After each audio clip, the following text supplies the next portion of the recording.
Hello and good evening. My name is Tom Flax, and this is my Module 16 Parent Apathy Case Study, EDL 856, School and Community Relations. So what do I know? Well, there's three things that I know. The assistant principal sees value in the parent involvement through one of the classes she took to get her administration degree. She realized that the parent involvement in the school is very important. I also know that she persuades principal to have a parent meeting. Second thing I know is the principal does not see the need for parent or community involvement. School doesn't currently have a PTA or PTO group. It decides that he will agree to meet with the parents or have a meeting with the parents, but in the meeting, it's just preliminary. He does not want to allow any PTO or PTA groups to form. Third thing I know is parent involvement is non-existent. Only a handful of parents show up to the meeting that is scheduled. There's no PTO or PTOA in the school, and the principal does not pursue parent involvement because really doesn't seem like he wants to create any conflict, and that's what he thinks might happen if he allows these groups to form. So what do I need to know? Okay, the first thing is past parent involvement history. Okay, when was the last time they had a parent group, PTO or PTA? Why did these groups fail to succeed? Why is there a lack of community involvement in other aspects of the town or the community? What types of clubs or community organizations does the community have? Second thing I need to know is, what makes a school and community go? What makes it go? What type of traditions and values do the school and community have? What's the socioeconomic status of the community? That's not necessarily an indicator of, parent involvement, but that could be an indicator of, type of jobs and things that they have, and maybe what's keeping kids or parents from being more involved. The involvement in other associations and groups outside of school, just like I said in the other slide, what other things are there, that they're associated with, or that they take pride in. Okay, the last thing I need to know is what can be done to reach the parents. What can be done to drive parent involvement? Are there communication problems? If so, what are they? Are there schedule conflicts? What motivates the community and parents?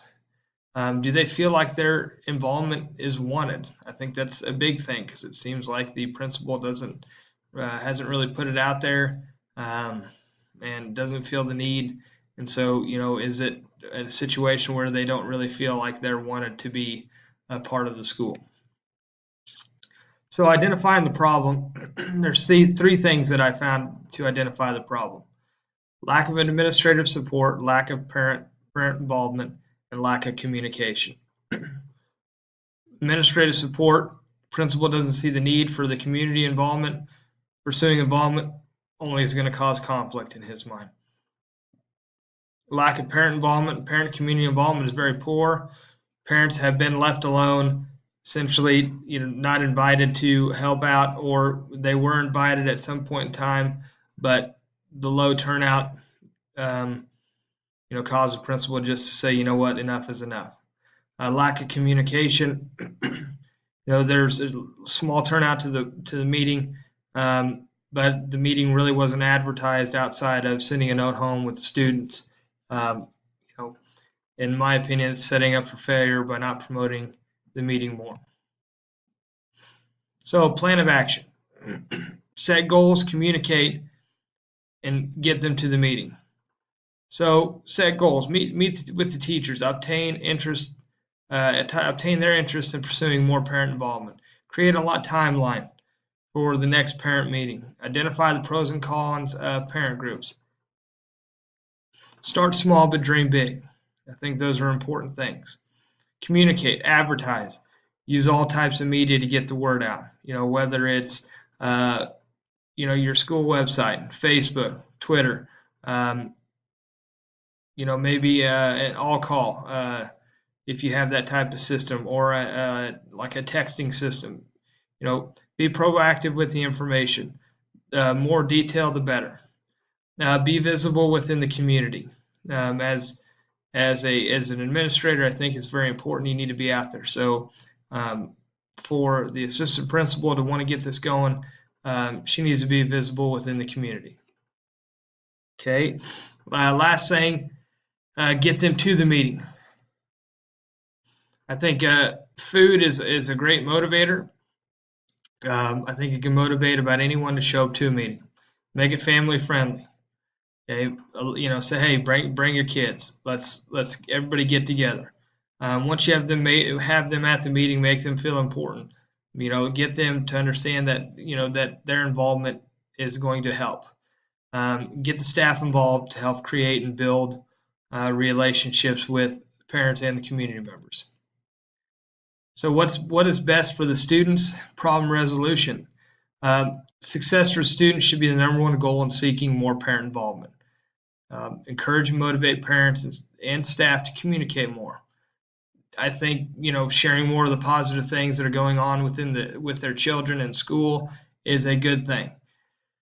Creates a positive life for the school. People want to be involved and be a part of it. Use all media to promote more parent and community relations. Again, let's exhaust all of our ways to communicate. Facebook, websites, Twitter, those things. Positive parent community involvement will reduce conflict when it arises. I must think that if you've got a strong communication back and forth, then I think that there will be a less chance for problems to arise. And if they do arise, then I think they'll be resolved a lot easier than if there's not that involvement. So what are the unresolved problems? The principal is hesitant or fearful of parent involvement. Okay, what is the real backstory? I know that he talks a little bit about saying something that he's had little parent involvement when they were needing it, and he's got kind of the vibe from a few parents that he's talked to, but is there something else going on? You have 8 parents that did show up for the meeting, but the principal still wanting to cancel the meeting. Is the meeting going to happen? So that's needs to be resolved. Does not seem that the principal wants to put any effort into building parent organizations. Will that change if he is one that is not handling the bulk of the work to get them started? Meaning, if as assistant principal, I say, hey, let me get this going. Have a little faith in me. Let me see if I can get it moving. Will he change his tune? Will the staff be on board with the increase of parent involvement if he gets it up and running? So those are some of the unresolved problems that I see. Okay, so how did you, as the educational leader, promote the academic success of every student while addressing the issues revealed in the parental apathy case study? Okay, a few of the things: set goals, communication, advertising, being proactive with detailed information, being visible, making the meeting family friendly, having a meal or some sort of food, and having staff at the meeting shows that they want to put students first, just the way it should be.